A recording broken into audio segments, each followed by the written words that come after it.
Hello મિત્રો, નમસ્કાર. હું પાછો આપની સમક્ષ એક સરસ મજાનો જોક્સનો વિડીયો લઈને આવ્યો છું. તો મારો વિડીયો ગમે તો શેર કરજો, લાઈક કરજો અને સબસ્ક્રાઈબ કરજો. ધન્યવાદ. એક શિક્ષક દંપતી ગામડામાં રહેતું હતું અને એને શિક્ષક બહુ સારા સ્વભાવના એમ, પણ એમના મિસિસ છે ને બહુ વહેમીલા એમ. માસ્તર ક્યાંય પણ જાય તો એમના મગજમાં વહેમ જ ચાલે એમ, પાછળ પાછળ જાય એમ. અને માસ્તરની મોબાઈલની રિંગ વાગે ને તરત જ એમના કાન સતેજ થઈ જાય એમ. એ માસ્તર સાહેબ સૂઈ જાય રાત્રે તો એમના મિસિસ છે એમનો ફોન ચેક કરે એમ, પછી સૂવે એમ.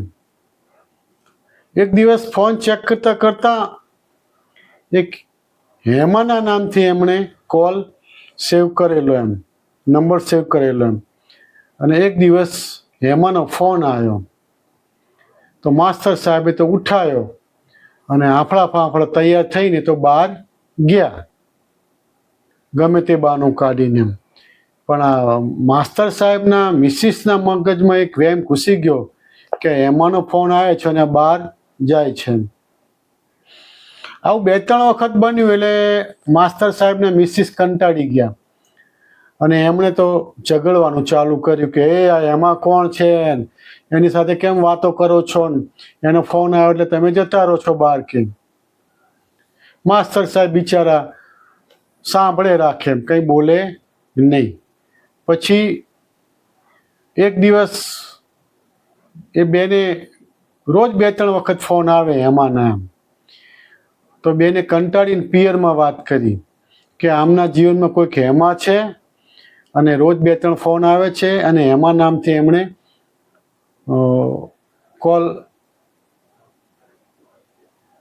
હેમાના નામથી એમણે નંબર પણ સેવ કરેલો છે. તો બિચારા પિયરવાળા તો ચિંતામાં મુકાઈ ગયા કે હારું આપણે છોકરીમાં આવી તકલીફ છે એમ.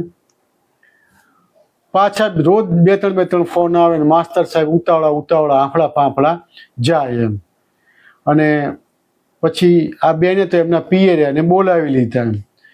બધા મળ્યા, બધા ઠપકો આપવા માંડ્યા માસ્તરને. તો માસ્તર સાહેબે કીધું કે ખમો, હું તમારી રૂબરૂ હેમાને ફોન કરું છું. તો માસ્તર સાહેબે તો સ્પીકર પર ફોન મૂકીને હેમાને ફોન કર્યો. તો સામેથી આ માસ્તર સાહેબને જે હેડ માસ્તર હતા ને એમણે ફોન રિસીવ કર્યો અને વાતચીત કરી. પછી માસ્તર સાહેબ બોલે કે જો આ હેડ માસ્તર છે ને એને મેં ટૂંકમાં હેમાથી નંબર સેવ કરેલો છે અને તમારી છોકરીને હેમા નામની સ્ત્રીનો વ્યામ જાય છે. બોલો હવે આમાં શું કરવું કે. એક દિવસ બાપ દીકરો બે ચર્ચા કરતા હતા. તો પેલો બાપ કે બેટા તું કાલે કેમ રાત્રે મોડો આવ્યો તેમ? તો કે પપ્પા હું થોડા મિત્રો સાથે ફરવા ગયો તો એના લીધે મોડું થઈ હતું. તો છોકરાના પપ્પા કે જો બેટા તું જુવાન છે, ભલે ફરવા જાય એની ના નથી, પણ તું તારા મિત્રોને એટલું કહી દે કે ગાડીમાં ફરવા તો જાય પણ બંગડીઓ ના ભૂલી જાય કે. બંગડીઓ ભૂલી જાય અને સવારે તારી મમ્મી મારી જોડે ગાડીમાં બેઠી હોય અને એમને બંગડીઓ દેખાય એટલે પછી કે એના લીધે અમારે રામાયણ થાય છે, એટલે તું સમજ જરા કે.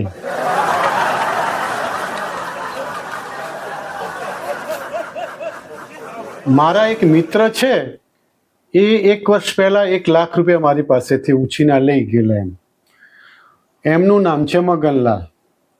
પછી 1 વર્ષ ઉપર થયું તો મેં મગનલાલને ફોન કર્યો કે યાર મગનલાલ તમે પેલા 1 લાખ રૂપિયા લઈ ગયા છો, 1 વર્ષ થઈ ગયું એમ, હવે તો તમારે આપી દેવા જોઈએ ને એમ, પછી આવું થોડું ચાલે એમ. તો મગનલાલ તો વળી મને કે માસ્તર સાહેબ હવે તમે છે ને એ રૂપિયા ભૂલી જાઓ કે. તો મેં મગનને તો ખખડાયો કે એમ થોડું ભૂલાય યાર, એ કઈ નાની થોડી રકમ છે, 1 લાખ રૂપિયા છે, હું કઈ રીતે ભૂલી શકું એમ. તો મગન કે સાહેબ તમે એક સાથે ના ભૂલી શકો, તો 10,000 હપ્તે કરીને ભૂલી જાઓ, પણ ભૂલવા તો પડશે જ. મેં તમને હમણાં મગનલાલની વાત કરી ને, એ મગનલાલ છે ને ગમે એની પાસેથી રૂપિયા લે પણ એ પાછા આપે જ નહીં. એમ મારા 1 લાખ રૂપિયાનું હમણાં આગળના જોક્સમાં કહ્યું ને, એમ એ કે હવે તમે ભૂલી જાઓ. એમ આ મંગનલાલનો સ્વભાવ જ એવો, ગમે એની પાસેથી પૈસા લે પણ એ પાછા આપે નહીં.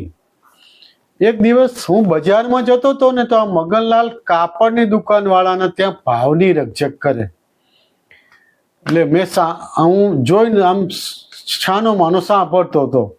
તો મગન કે ના, આટલા બધા કાપડના પૈસા તમે 5,000 કોઈ ના ચાલે, હું તો તમને 3200 રૂપિયા જ આપીશ. પછી હું ધીરે રહીને એની જોડે કહ્યું કે મગન, તારે કોની પાસેથી ઉધાર લઈને તો આપવાના તો છે નહીં, તો તું શા માટે આ ભાવમાં રકઝક કરીશ અને વેપારીનો ટાઈમ બગાડે છે? એમ તો મગન કે માસ્તર સાહેબ, ભલે હું ઉધાર લઉં છું પણ આપણે વેપારીનું હિત પણ જોવું પડે. એને બને એટલું ઓછામાં ઓછું નુકસાન થાય એટલે હું ઓછી રકમ કરાવું છું. એમ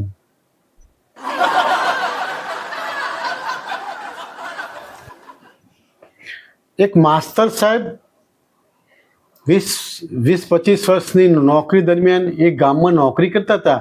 એક ગામમાં એક વખત ફરવા નીકળ્યા. એમ અને એમનો એક જૂનો વિદ્યાર્થી મહેશ એને સામો મળ્યો. તો મહેશ તો સાહેબને જોઈને પગે લાગ્યો.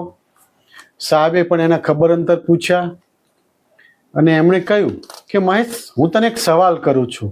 તો મહેશ કે બોલો સાહેબ. કે તું જ્યારે નાનો હતો, મારા ક્લાસમાં ભણતો હતો, એ વખતની જિંદગીમાં અને અત્યારની જિંદગીમાં શું ફેર? તો મહેશ ઘડવે કરીને એટલું કીધું કે સાહેબ, કશો ફેર નથી લાગતો. એ હું ભણતો ત્યારે નાનપણમાં લેસન પૂરું નહોતું થતું અને અત્યારની જિંદગીમાં લોન પૂરી નથી થતી. એમ કે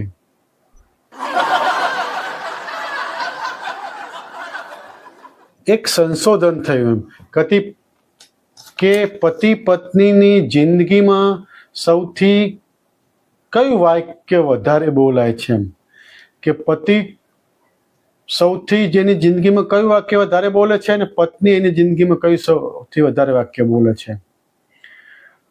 તો અનુમાન પ્રમાણે તો પતિ પત્ની આઈ લવ યુ કે તું મારી પ્રિય પ્રાણેશ્વરી છે, તારા વગર મારી જિંદગી નકામી છે,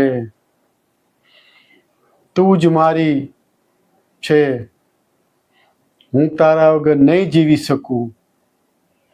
આ બધા અનુમાનો તથ્ય આધારિત છે. પણ જ્યારે સંશોધન પૂરું થયું ત્યારે એવું રિસર્ચ એનો રિપોર્ટ આવ્યો, એમાં એવું લખ્યું હતું એમ કે પુરુષ એની જિંદગીમાં સૌથી વધારે વાક્ય બોલે છે, તું મારું સાંભળતો ખરી? અને પત્ની એવું બોલે છે સૌથી વધારે એમ કે તમે તો રહેવા જ દો, તમે તો બોલશો જ નહીં.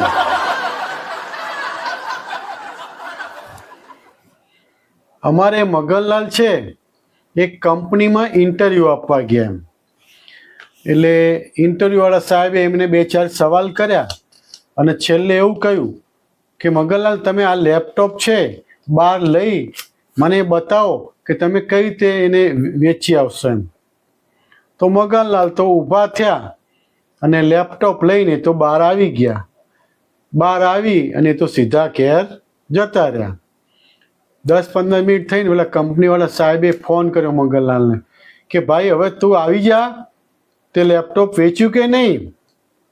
અને એ લેપટોપની અંદર કંપનીના બહુ અગત્યના ડોક્યુમેન્ટ છે, એમ કે તું આવી જાય. એમ કે તો મગનલાલ કે સાહેબ કેટલામાં લેશો? સાહેબ કે ભાઈ, તારે જેટલા પૈસા જો એટલા હું આપું, પણ તું લેપટોપ પાછું આપી જા. તો મગનલાલ કે એમ નહીં, પહેલાં મને નોકરીનો ઓર્ડર આપો, તો હું લેપટોપ તમને પાછું આપું.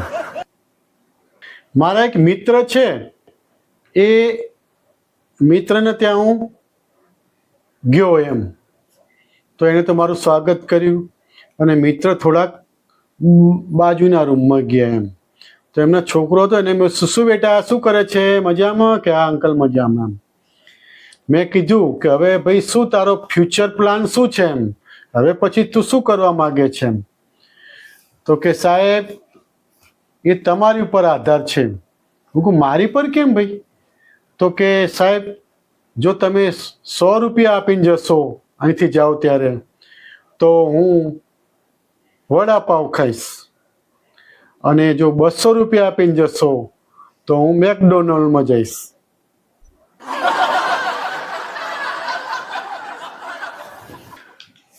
એક શિક્ષકે છોકરાઓને પ્રશ્ન પૂછ્યો કે જો એક આપણા શરીરનું એવું અંગ છે એમ કે એ જે પત્ની છે ને એ એના પતિનું એ વસ્તુને ખાઈ શકે, ગરમ કરી શકે, ઠંડુ પણ કરી શકે અને એનું દહીં પણ કરી શકે. તો બધા ક્લાસના વિદ્યાર્થીઓ વિચારમાં પડી ગયા, ખરું એવું આપણા શરીરનું કયું અંગ છે કે જે પત્ની આપણને આ બધું કરી શકે એમ. તો છેલ્લા નંબરનો જે ચંદુ હતો ને, એણે ઊભા થઈને કહ્યું કે સાહેબ આ તમારું મગજ છે ને, એ તમારી પત્ની બધું આનું કરી શકે.